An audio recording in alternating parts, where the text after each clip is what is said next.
Hello friends. आज से मैं आपके साथ व्यष्टि अर्थशास्त्र स्टार्ट करने वाला हूँ। व्यष्टि अर्थशास्त्र जो है यानी माइक्रो इकोनॉमिक्स, ये आपके कुछ स्टेट्स में जो है पहले जो जैसे व्यष्टि अर्थशास्त्र क्या है 12th लेवल पे होती थी। व्यष्टि और समष्टि दोनों 12th में होती थी, बट क्या है अब 11th में व्यष्टि कर दिया गया है, समष्टि अभी भी 12th में ही पड़ी हुई है। बट कुछ स्टेट में भी ऐसा है कि व्यष्टि समष्टि अभी भी कहाँ पड़ी हुई है, 12th लेवल पे। डन। तो वहां पर अभी भी 12th में पढ़ते हो, तो चाहे 11th हो चाहे 12th हो चाहे बीए हो बीकॉम हो, सबके लिए क्लास क्या है रेलेवेंट होगी एक तरीके से। दूसरा एक और चीज बता देता हूँ कि बीए बीकॉम वालों के लिए जब ये सारी वीडियोस खत्म हो जाएगी, तकरीबन काफी सारी वीडियोस बनने वाली, सारे चैप्टर में व्यवस्थित खत्म कराऊंगा, उसके बाद कुछ एक्स्ट्रा क्वेश्चंस कराऊंगा जो बीए बीकॉम वालों के लिए रेलेवेंट होंगे। क्लियर है? ठीक है। बट अभी जो मैं करा रहा हूँ बिल्कुल बेसिक से करा रहा हूँ, ये भी बीए बीकॉम वालों को आना चाहिए और उसके बाद वो एक्स्ट्रा भी आना चाहिए, और 12th वालों को जितना भी करा रहा हूँ अभी तक वो करते चले जाए। जस्ट जिस दिन वो वीडियो बनेगी लास्ट, जहाँ पे मैं बोलूंगा कि मैं एक्स्ट्रा क्वेश्चन कराने वाला हूँ, तब से जाकर तब वहां पे वो 11th 10th वाले छोड़ सकते हैं। ठीक है ना? बट वहां तक अभी करना होगा, काफी सारी वीडियोस बनने वाली है, कई सारी वीडियोस बनने वाली है, तब तक आप सबको बने रहना क्लास के साथ। तो स्टार्ट करते हैं आज की क्लास व्यष्टि अर्थशास्त्र की। ठीक है, बिल्कुल बेसिक से स्टार्ट करेंगे। तो सामने बोर्ड पे देखिए, देखो स्टार्ट करते हैं। देखो सबसे पहले देखो यहाँ नहीं, इसको पहले डेफिनेशन छोड़िए, यहाँ पे ये सर है। देखो अर्थशास्त्र की अगर मैं बात करूं तो उसकी दो शाखाएं होती है। कितनी होती है? ब्रांचेस, दो ब्रांचेस होती है। एक तो व्यष्टि अर्थशास्त्र और एक होता है हमारा समष्टि अर्थशास्त्र। ठीक है ना?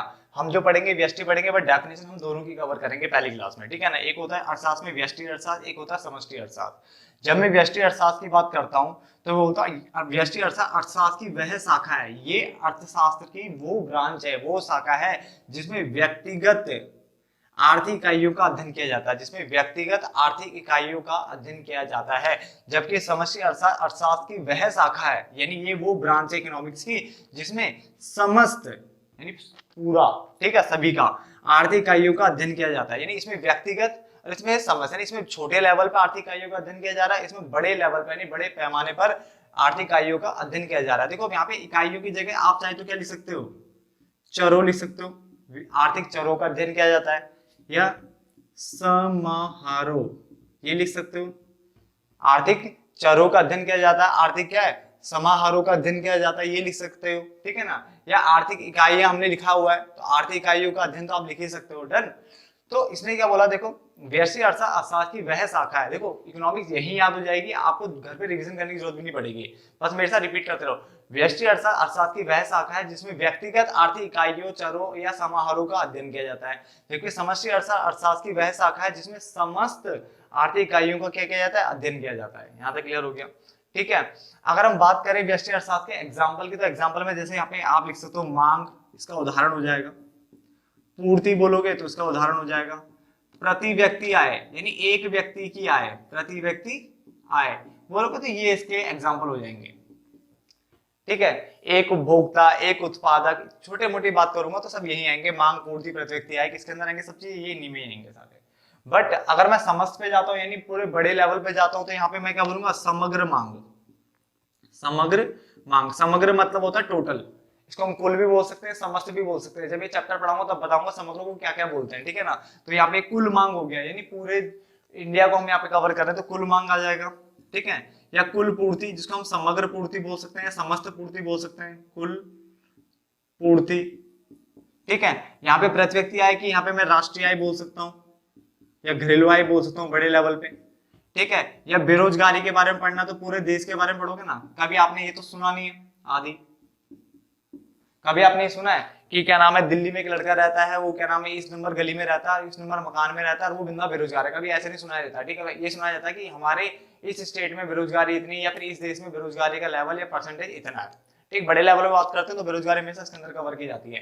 तो व्यष्टि अर्थशास्त्र की वह शाखा जिसमें व्यक्तिगत आर्थिक आयु का अध्ययन किया जाता है, या चरों का या समाहारों का अध्ययन किया जाता है, कठिनाइयों का अध्ययन किया जाता है। ठीक है ना? जबकि समष्टि अर्थशास्त्र की वह शाखा जिसमें समस्त आर्थिक आयु का अध्ययन किया जाता है, उसके एग्जाम्पल है मांग, पूर्ति। इसमें है समग्र मांग, समग्र पूर्ति, यानी कुल मांग, कुल पूर्ति। ठीक है। उसके अलावा उसमें प्रति व्यक्ति आय है, तो उसमें राष्ट्रीय आय, घरेलू आय आ रहा है, बेरोजगारी इसके अंदर आ रही है। डन। तो हमने ये दोनों डेफिनेशन कवर कर ली। अब बात यहाँ पे याद रही, आर्थिक इकाइयां या आर्थिक क्रियाएं होती क्या है, तो अभी पढ़ने वाले, बट उससे पहले एक बार अर्थशास्त्र की भी डेफिनेशन पढ़ ले। देखो अगर आपको याद हो तो आप ना जब एसएसटी यानी सामाजिक विज्ञान पढ़ते थे, एसएसटी, तो उसका ना एक चौथा पार्ट जो है ना, उसमें अर्थशास्त्र भी बुक मिलती है आपको। 9th 10th की बात होगी जहां तक है। ठीक है ना?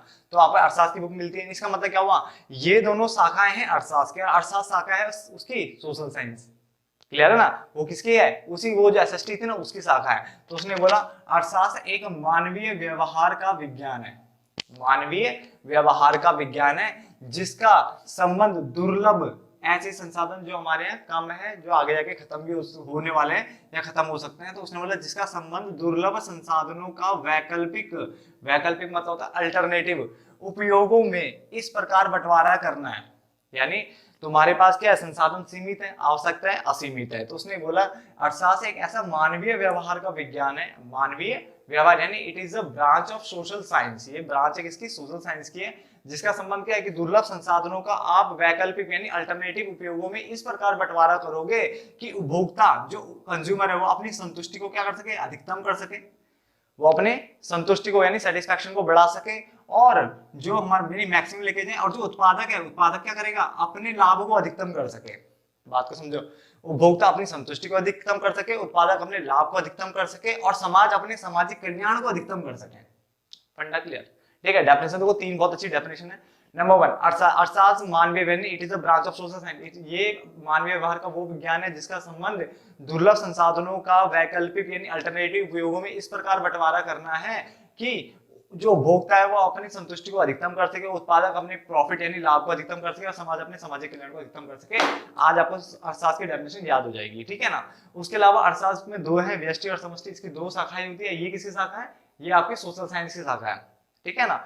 इसके दो शाखा हो जाएगी, फिर फर्दर इसकी भी क्या है, दो, व्यष्टि और समष्टि। व्यष्टि अर्थशास्त्र की वह शाखा है जिसमें व्यक्तिगत आर्थिक आयों का अध्ययन किया जाता है, जबकि समष्टि अर्थशास्त्र की वो शाखा जिसमें समस्त आर्थिक आयों का अध्ययन किया जाता है, ठीक है। इसमें मांग पूर्ति प्रतिव्यक्ति है, हमने कुछ एग्जांपल ले लिए, इसमें समग्र मांग समग्र पूर्ति, राष्ट्रीय आय बेरोजगारी, इस टाइप के ले लिए, ठीक है ना। अब ये आर्थिक इकाइयां क्या होती है, जरा तो क्रियाओं की बात कर लेते हैं। मैंने कहा देखो दो तरह की क्रियाएं हो गई, एक तो आर्थिक क्रिया हो गई, दूसरी अनार्थिक क्रिया हो गई। अनार्थिक क्रियाओं को गैर आर्थिक क्रिया भी बोलते हैं। क्या बोलते हैं, गैर आर्थिक, या आर्थिक है वो गैर आर्थिक है। क्लियर हो गया।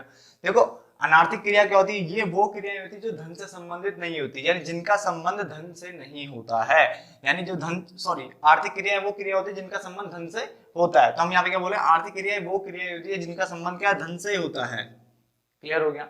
जबकि अनार्थिक क्रिया कौन सी है, आर्थिक क्रिया वो क्रिया होती है जो धन से संबंधित नहीं होती है। क्लियर हो गया। यानी कोई भी वो क्रिया जो इनकम यानी इनकम वेल्थ से रिलेटेड होगी वो कौन सी है, आर्थिक क्रियाएं। जो धन से संबंधित वो आर्थिक क्रियाएं, और जो धन से संबंधित नहीं है वो गैर आर्थिक क्रियाएं यानी अनार्थिक क्रियाएं। क्लियर हो गया, ठीक है। यानी अगर हम बात करें कि इसकी अगर आर्थिक क्रिया की थोड़ा और आगे बढ़े तो समझ लो कि ये दुर्लभ संसाधनों के प्रयोग से संबंधित है, यानी जो तुम्हारे पास जो सीमित संसाधन है उनके प्रयोग से संबंधित है कि आप उनका प्रयोग करो, अधिकतम लाभ अर्जित कर सको, अधिकतम संतुष्टि अर्जित कर सको। इसमें एग्जांपल में जैसे उत्पादन हो गया, उपभोग हो गया, निवेश हो गया, विनिमय हो गया, ये कुछ इसके एग्जाम्पल है। बट अगर मैं इसके एग्जाम्पल बोलता हूँ तो सर्विस मोटिव है। अगर मान लो किसी ने कहा कि तुम क्या नाम है, किसी कोई माँ अपने बच्चे को खाना खिला रही है, समथिंग कुछ भी, अगर हम कोई एग्जांपल देते हैं वो अनार्थिक क्रिया का होता है कि वो सर्विस मोटिव है। या फिर हम कोई प्रोफेशन की बात करें तो हम ये मान के चलते हैं कि सर्विस मोटिव होता है, ठीक है ना।